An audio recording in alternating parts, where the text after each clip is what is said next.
Welcome, everybody. It's Baron and the Doc here for That Reminds Me Of, the podcast where we talk about films and the films that they remind us of. And we're talking today about The Get Together, which is the last film that we're watching from the Austin Film Festival 2020. That's right, Doc. The Get Together. What a fun film to end on. And I'll just remind everyone that this is the show where we talk about films and the films that we're reminded of while watching those films. And it is full of spoilers. So if you want the unspoiled version of The Get Together, stop listening. Otherwise, carry on. I think we just introduced it twice because I did part of your intro as well. So did you? Okay, great. So I was clearly not listening, as usual. Yeah, and I was clearly not playing by the rules and doing your bit. Awesome. But that's Good okay. Stuff. Good start, Doc.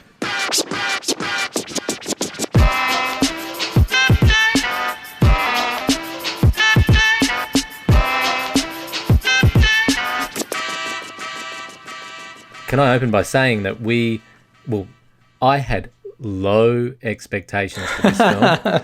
I'm going to put my cards on the table and say that I wanted it to be in there because it was a Texas independent film, and we really owe it to Austin to get some local talent and really, see what they're all about. But based on the premise and I think there was a trailer. I thought I knew what this was going to be, and You weren't into it. You weren't feeling the love. No. I thought it was just going to be a bit of a joke. Yeah. Look, I got to admit that I also had no idea really what I was getting into with this one, and like you said, we were sort of strategically thinking we should at least watch one good, Texan film while we're in there, and I am just so happy that we saw this one because I had a blast watching it. I found it really, really fun. I thought it was fantastic. Yeah, okay, I agree good. completely. And it was all the better for having low expectations because I didn't expect to love it so much, but I loved it. Awesome. Well, let me do a synopsis and then we'll get into why we loved it and maybe some of the things that, perhaps we thought could have been worked on, a little bit of constructive criticism. The Get Together really is put together in 3 parts. It's only a 74-minute film, there's a lot to love in that already. Yeah. Sometimes I'll almost go, is that even a feature? I don't know, but it is. It is, and it was great. Does any film need to be longer than 74 minutes? That's the question. These guys are sort of making you wonder about that now, right? Yeah. Anyway, there are 3 parts to this film. It all takes place around a backyard house party in, I think it's Austin. We're in Texas anyway. And the first part follows these 2 housemates, best friends from college, who are living together, and you get the sense that they have a lot of fun together, but one of them, August, is a little clingy, and her friend McCall she's got a job, she's trying to basically find her way out the door, and as the film goes on, you discover that they're having a little friend breakup, and like McCall wants to move on, basically. August is just, we'll get into her, but she is just like that actress and her character, fantastic. Like, I just love everything about her. Yeah. But anyway, her friend leaves, she gets in the car to start doing her job, because she doesn't actually have a real job, but her job at the time is just doing some Uber driving, and finds herself at the same party accidentally that her friend's lied to her about and ended up at. And so through this little, sort of thing where she ends up dropping a guy off, getting invited into the party, saying no, then ends up with his phone, and next thing she's in the party herself trying to find him to give him the phone back. And this guy turns out to be Caleb, who's the hero of part 3 of the film, right? She bumps into her friend, and there's this whole film is just like lots of bump-ins at this party. That's what it's all about. Basically, her story ends a little sad because she has a falling out with her friend, and then part 2 kicks off, and you meet Damien and Betsy. Damien's planning to propose on that night, and they end up running into this goofball Lucas, who is just this wild character that invites them to the party. And before Damien can sort of get a handle of the situation, they've basically agreed to go to the party, and his whole like proposing plans are derailed. And he ends up losing his engagement ring, and all sorts of shenanigans, ensue where he's trying to find it, and he's running into the guy who owns the house who kind of hates him, and it all tries to wind its way towards him proposing, right? And you get to that moment where he's about to propose, and Caleb, the character you met in the car, runs in and breaks it up because we think he's broken it up. And then it cuts there, and you go into part 3, which is sort of like the heartfelt part of the whole film. Everything's been riotous and fun up to this point. And in the third part, Caleb is the main character. You start off with him in the Uber car with August, and then you follow his story, and what you realize is he's always loved Betsy, and he's a bit sad about that not working out. And then, he ends up finding the ring and not telling anybody about it, and trying to get back together with Betsy, and that goes terribly. And that bit where he's running in, that the second part was all about, was actually him bringing the ring so that he could say, wait, you need the ring. By the end of the film, all the characters have gone through their little arcs. They've sort of redeemed themselves on some level. It even ends with the two friends that you see at the start, August and McCall, kind of finding a solution. Well, August does anyway, to her being a crazy friend. And it's all just handled beautifully, and it's written really well. There are no glaring plot holes that I, could see. And for so much complexity in a 74-minute film, like, I just thought it was beautifully handled and really, really funny and fun. Yeah, well, I think we can stop it there. I just agree with you in every respect. How many crappy kind of house party, 20s doing beer pong movies are there out there? Yeah. And I thought we were going to get a poor version of one of those, but no, we got that perfectly executed with characters that you could relate to and spoke to you and were distinct and well performed and intertwined in just beautiful ways, and comedy and pathos and everything. It was beautiful. And catharsis. Yeah. All of the thuses. Yeah, dude, I totally agree. I think each character had his or her little moment. Yeah. They all had their own little flaws and their own little kind of redeeming features, or little things that gave you kind of warm fuzzies to see them do. And one of the standout moments of the film, the bit that almost had Edie and I like jumping off the couch going, yeah, was...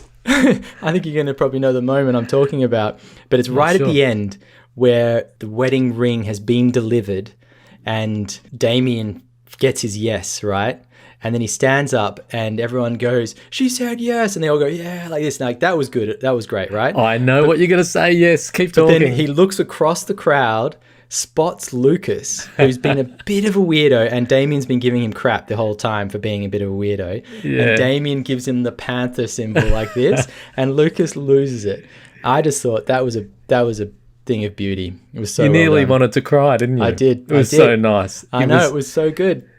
Lucas was such a pain in the neck, such an idiot, and yes. And Damien had just basically, he was tolerating him, and then he just cut him loose shamelessly. Yep. And you felt so sorry for the man, and he was all sort of downcast.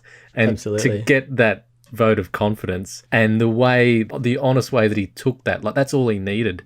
He wasn't holding a grudge. He just wanted that acceptance. Yep. And that's a through line, really, isn't it? Like, that's very similar to the August character, who just is one of those people who kind of is on the margins and maybe slips through the cracks, and just wants friendship and to be part of something. You were going to say, I think you really liked her character, yeah?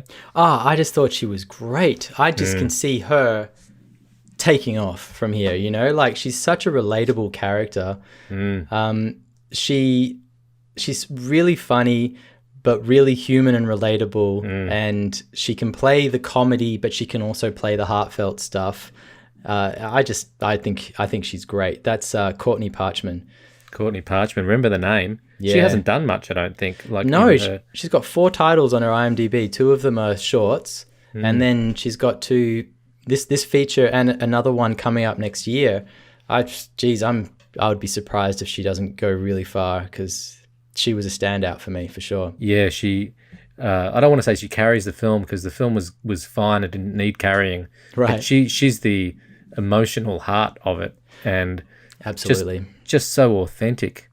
And you cleverly, really feel clever, because she's the bookend. Like, her story bookends the film as well. So, we should mention the director, Will Bakke. I hope that's how his name's pronounced. Why do we get such difficult directors to pronounce? Why can't it be Will Smith or something? Yeah. It's Will Bakke with 2 Ks and an E on the end. Anyway, so clever casting. You had to get that character right, and they really she's great. She's great. Yeah, brilliant. And the others too, like her little the girls that revolved around her were all well played. Damien and Betsy, so that Jacob Artist and Johanna Braddy, they were both great. Johanna in particular, I think she's had quite a career already so far, so she's quite established. Yeah, she looked like it. She has there's a sense of a seasoned actor there for sure. She had a bit of Gwyneth Paltrow for me. Just really, really holds herself well on screen. Absolutely. And he was great too, Damien. I also really like the guy who played Caleb, Alejandro Rose-Garcia. Well, he was awesome too. But you know who he is? No. Who he actually is? No. He's better known as Shaky Graves, an Americana artist. Really? So he's got a stage name. He's pretty big. So the whole he's a struggling muso thing's a little bit of an in-joke in a way. Yeah. He's playing in a way a version of himself, I think. Oh, I don't know clever. much. I don't know much about him. I just know that he exists, and that's who he is.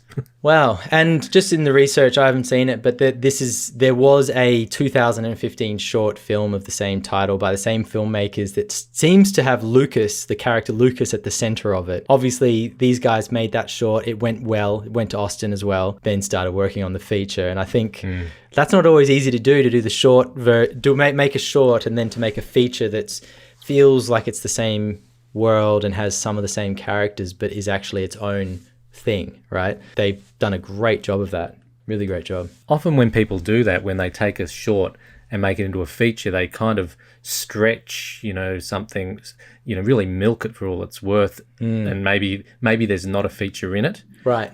But this one, I thought the pace of it was so beautiful. So how quickly they got to the party and just made the action start happening, and then they would finish Act 1 and not dwell, and they'd get straight into Act 2, and you always felt a sense of movement and pace and were never for a moment bored. Absolutely. We've talked about a couple of the films in this, because there's a lot of indie films in this festival, and I've a couple times sort of brought up editing as a thing that I just think, a lot of them felt a little too long, like that they just had too much space. This film is like perfectly edited. It's perfectly edited. It has so much pace. It feels like the way this film, one of the reasons this film really works is that it's been edited thoroughly. Like, they've gone, not just for the first pass, they've gone, no, we can make this better. We can make the comedy timing land perfectly. We can get from one scene to the next with, like, out of the scene faster, into the next scene later.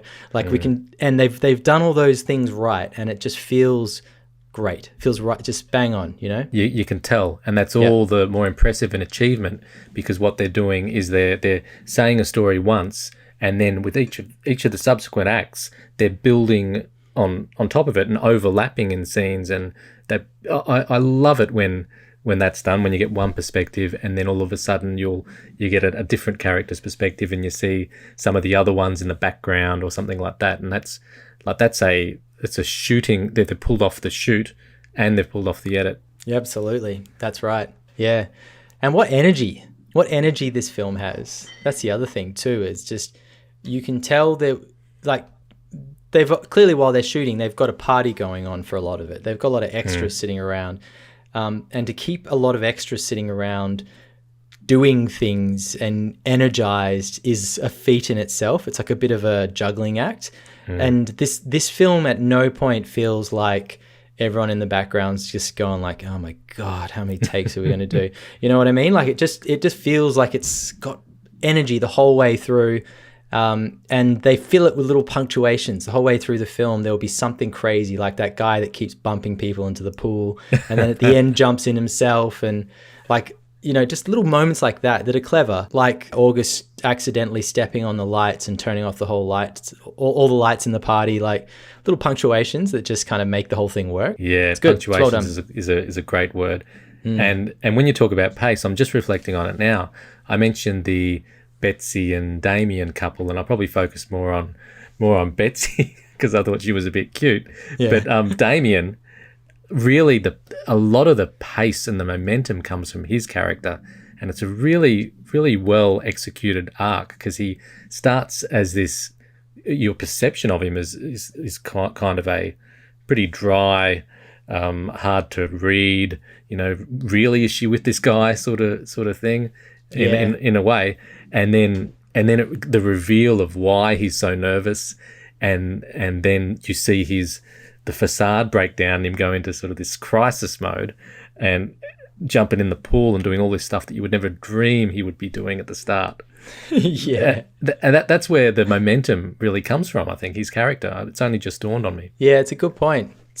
He is sort of the boring guy, right, at the start. Of all the characters, he's the one that's the least filled with life or interest. He's just sort of a bit bland and, you know, I'm just here to propose to my woman. You know what I mean? Yes, like that's sort of it.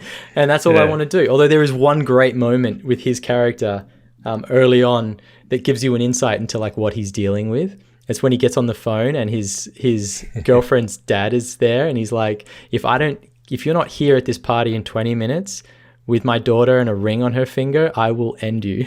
It's great. But isn't that just storytelling though? Like that was a tiny little thing that gave you all the momentum and the motivation for all his actions that you needed. Like this was a crisis. Like he had to get somewhere. He had the emotional weight of he wanted to propose to his girlfriend, but even then it's not about that, it's about the dad. Yeah. It was really, really well crafted. And you get the sense he's under the thumb of a lot of people. Like he wasn't able to talk her into going. You know what I mean? Like he was completely at the whim of whatever she wanted to do on that night. You know what I mean? It's an interesting character. I half expected her to say no for a minute there. It was interesting because I didn't get a real sense that she was that into him, honestly. That's a good question. Like why did she say yes? Because we're feeling not just for him, but we're also feeling very much for Caleb. Yeah. You know, in a way we're with him more emotionally. Yep. And I agree. He's just been on this big journey and you really want everything to pan out well for him. Like it already has. He's got a music career, but in the film. Yeah. And I thought she could say no, or at least maybe she should say no, because I felt that she was more into Caleb than Damien. Totally. And also she had all these questions about her life, you know. Do I move home? Do I keep doing what I was doing? I'm not really happy. And then she says yes to marrying this guy that you're not even sure she really likes. I don't know. I thought that was I went with it, and I almost at the end went, well, is that just a comment in a way on how some people are lost after they leave home in their hometown, and she just seemed to be making a string of decisions that she wasn't sure about and was regretting. Yeah, you feel like she's sacrificed herself. They've tried to tie everything up in a nice bow, and yet she's left wanting. And even though that's probably you can say it's intentional to show that, you know, not everything works out, but it was a bit sad.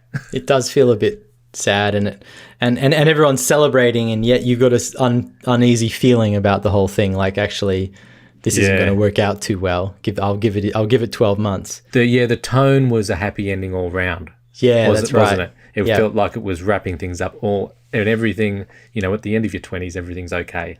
But you could see that one, you know, could go either way. And he was going to get fat and go bald, and she was then going to get more miserable. And yeah. But it was nice, you know, that paved the way for Caleb and August to have that nice ending where they had that, which the conversation that they have in the car on the way back, a bit light, but cool, and mainly due to her. Like the whole film is really well made, but I put a lot of what just is charming about it down to her.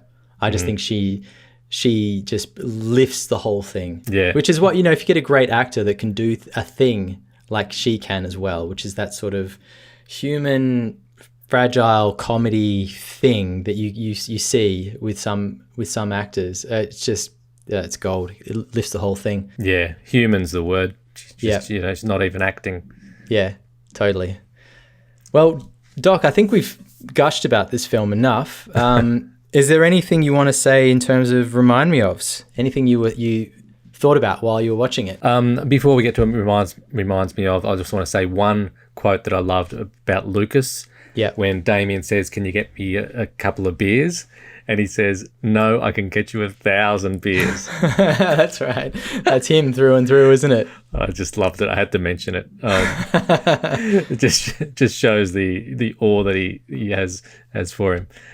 But reminds me of, I was just enjoying the film, so I wasn't really thinking about what it reminded me of, but Dazed and Confused. Good one. Yeah. Yeah. Just one of the better versions of, a whole lot of kids hanging around getting wasted. Look, I couldn't stop thinking, and same as you, I wasn't really thinking about other films while I was watching it, which is a great sign.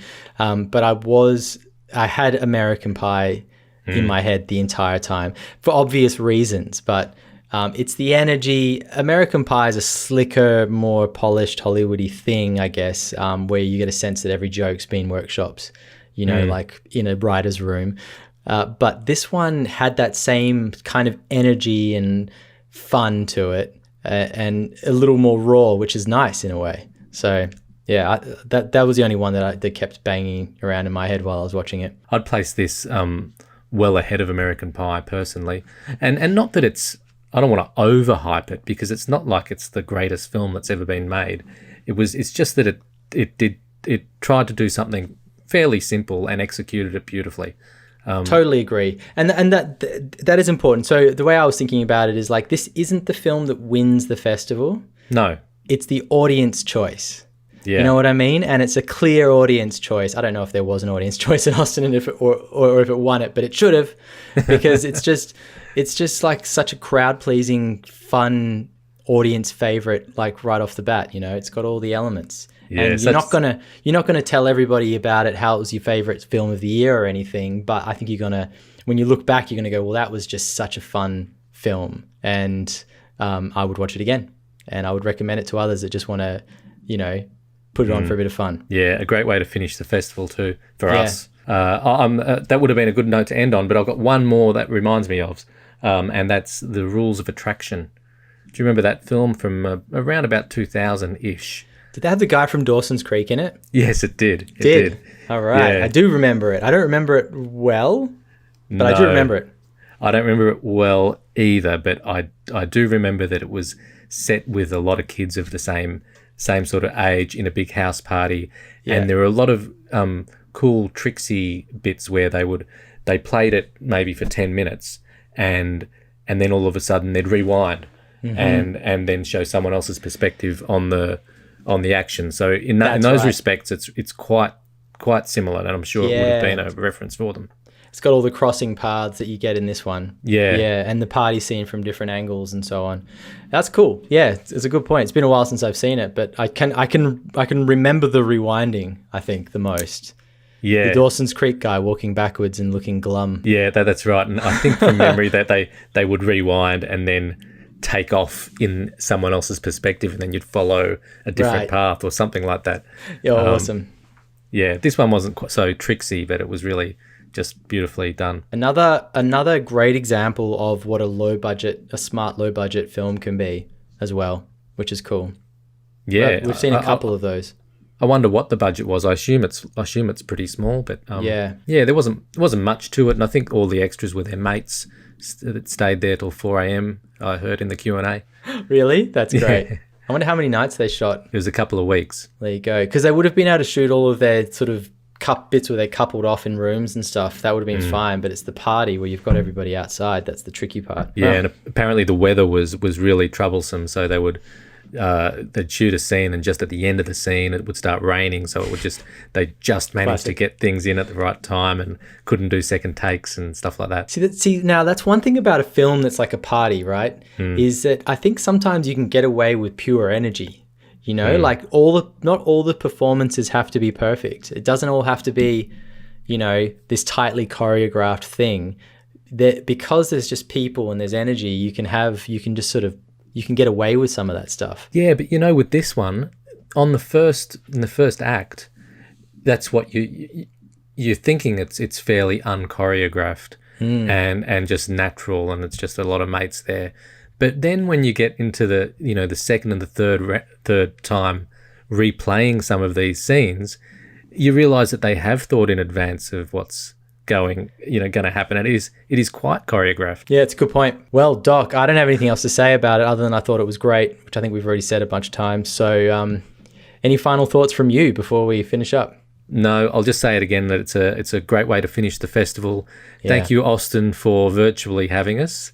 And we may well be back next year now. We've really enjoyed it. It's so good that we could do this. I hope more festivals are going to open up virtually like this, because it just gives you a real chance to go around the world and see films that you wouldn't have otherwise seen. So Austin's over, but we live on, and we'll see you on our next episode for whatever that has in store. All right. Next time, Doc. See you, Baron.